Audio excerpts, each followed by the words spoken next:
how would you ensure editorial independence? See, Raj, on our editorial independence, let me say categorically that NDTV will be a credible, independent, global network with a clear Lakshman Rekha between management and editorial. In little over a decade, you have become India's largest private sector power producer, port operator, airport operator, consumer gas business, and electric transmission company, apart from being the largest infrastructure developer and generator in renewables. दोस्तों नमस्कार, मैं योगी राज। दोस्तों, गौतम अडानी ने India today को interview दिया और क्यों ये जल्दबाजी में इंटरव्यू उन्होंने किया, क्योंकि जो एनडीटीवी है उन्होंने ख़रीदा और रवीश कुमार ने इस्तीफ़ा दिया। फिर सवाल उठने लगे कि एनडीटीवी अब निष्पक्ष रहेगा कि नहीं रहेगा, और बहुत सारे ऐसे सवाल थे कि जो अडानी पर उठते हैं और अडानी ने एनडीटीवी को ही क्यों ख़रीदा और क्या मोटिव है उनका, और क्यों वो एनडीटीवी को ऐसे ख़रीदने में लगे रहे और किस चीज़ को लेकर एनडीटीवी को उन्होंने ख़रीदा। दोस्तों, इंडिया टुडे में जो इंटरव्यू किया है वो लोग बता रहे हैं कि ये स्क्रिप्टेड है, और जो है अडानी जो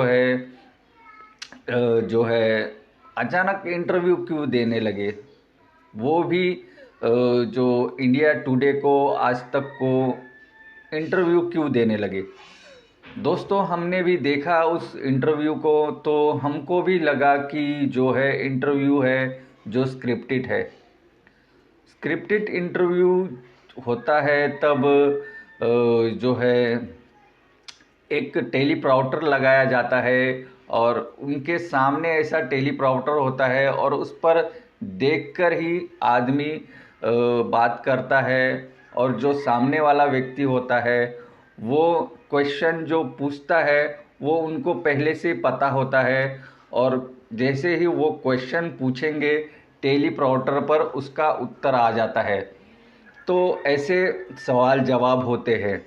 तो अडानी जो है ज़्यादा कर गुजराती बोलते हैं, हिंदी बोलते हैं, इंग्लिश उनकी अच्छी नहीं है, लगता है उनके जो हाव भाव पर, और उन्होंने जो इंटरव्यू दिया है वो अटक अटक कर दिया है, और मुझे नहीं लगता कि वो जो है एक निष्पक्ष इंटरव्यू था। और उनकी जो बातें थी वो, उनको एक सवाल पूछा गया कि किस चीज़ को देखकर अपना लक्ष्य उन्होंने तय किया, तो उन्होंने नाम लिया धीरू भाई अंबानी का।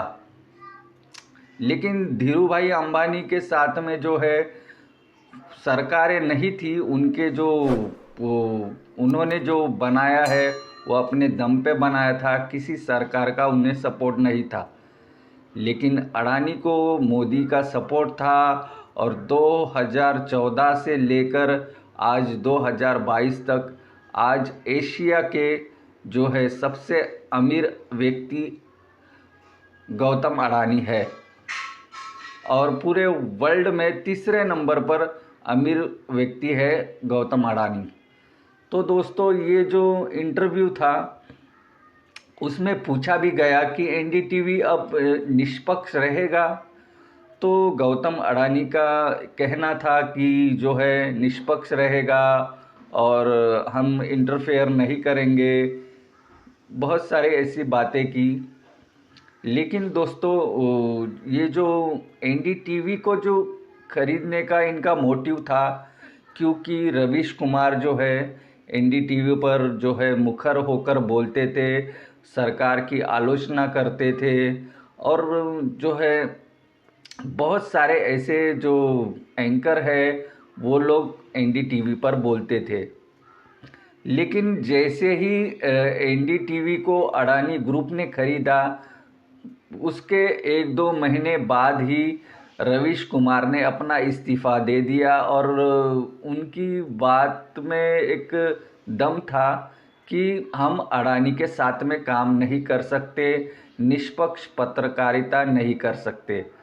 दोस्तों, बात ऐसी है कि जो भी व्यक्ति, जो भी न्यूज़ एंकर, जो भी न्यूज़ चैनल सरकार के आलोचना करेगा या उनकी खिलाफ रिपोर्टिंग करेगा, उसको जो एक पनिशमेंट मिलती है और पनिशमेंट की तौर पर एक उनकी नौकरी पर खतरा हो जाता है, उनकी जो लाइफ है, जो उनकी जो इज्जत है, वो उन पर खतरा हो जाता है। तो एनडीटीवी को ख़रीदने का एक ही हमें मकसद लगा कि एनडीटीवी की जो पत्रकारिता है वो दबाई जाए, दूसरा कोई भी मोटिव हमें नहीं लगा। अडानी सबसे जब धनी व्यक्ति हो गए थे, उनका एम्पायर इतना बड़ा था, तब उन्होंने इतना इंटरव्यू नहीं दिया। किसानों के बारे में जो कहा जा रहा था कि अडानी पहले कुछ पैसे ज़्यादा देगा किसानों को, फिर जो सरकारी मंडियाँ थी वो जो है बंद हो जाएगी, फिर अडानी अपना दांव चलेगा, ये बात सही थी। लेकिन तब भी जो है अडानी ने किसी को इंटरव्यू नहीं दिया कि नहीं, ऐसा नहीं होगा, हम गारंटी देते हैं, हम जो है एक जो है गारंटी देते हैं, जो भी फसल होगी उसको उसकी गारंटी देते हैं कि इतने में ही हम खरीदेंगे। तब भी अडानी सामने नहीं आया, क्योंकि दोस्तों किसानों ने अडानी का बाइकआउट करने के लिए बहुत सारे जो है अपने टूल किट चलाए और बहुत ज़ोरों शोरों से किसानों की आवाज़ पहुंचाई। जो है विपक्ष ने भी इस पर मुद्दे पर बात की और अडानी और अंबानी का नाम लिया। दोस्तों, अडानी और अंबानी का नाम लेने का मोटिव ये था कि जो प्रधानमंत्री मोदी और जो अडानी है उनकी पक्की दोस्ती है और वो लोग जो है इलेक्शन में जो खर्च होता है वो उठाते हैं और खर्च करते हैं सरकार के लिए।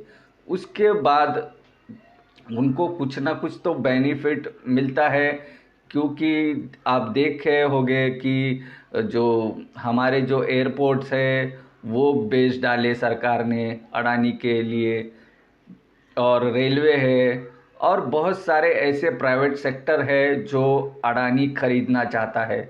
खासकर जो है LIC और बहुत बड़ी बड़ी जो मल्टीनेशनल जो हमारी सरकारी कंपनियां है उसका कंट्रोल अडानी को लेना है।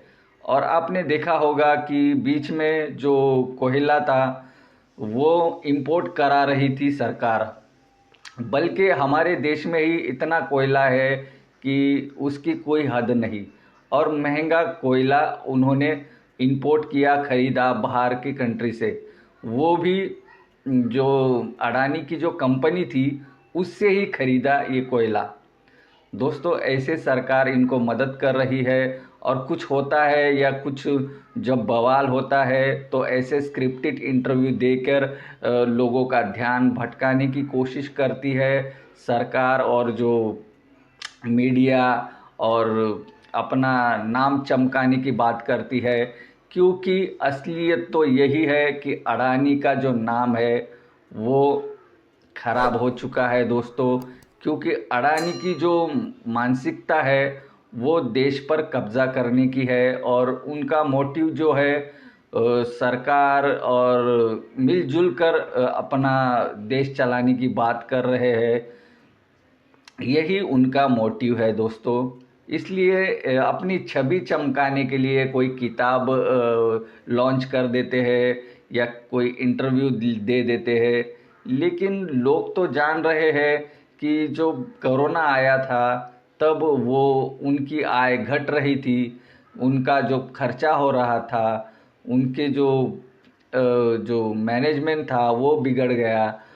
महंगाई इतनी बढ़ गई, लेकिन अडानी जो है वो दुगनी तिगनी रफ्तार से ऊपर जा रहा था। दोस्तों, एक पाइपलाइन लगाई है सरकार ने, जो कि ये सच बात है। अडानी का, अंबानी का, किसी का भी कर्ज माफ़ करना है तो सरकार के पास एक पाइपलाइन है, वो सीधा हमारी जेब से पैसा खींच लेता है और इनके कर्ज माफ़ हो जाते हैं। दोस्तों, स्क्रिप्टेड इंटरव्यू पर आपकी क्या राय है?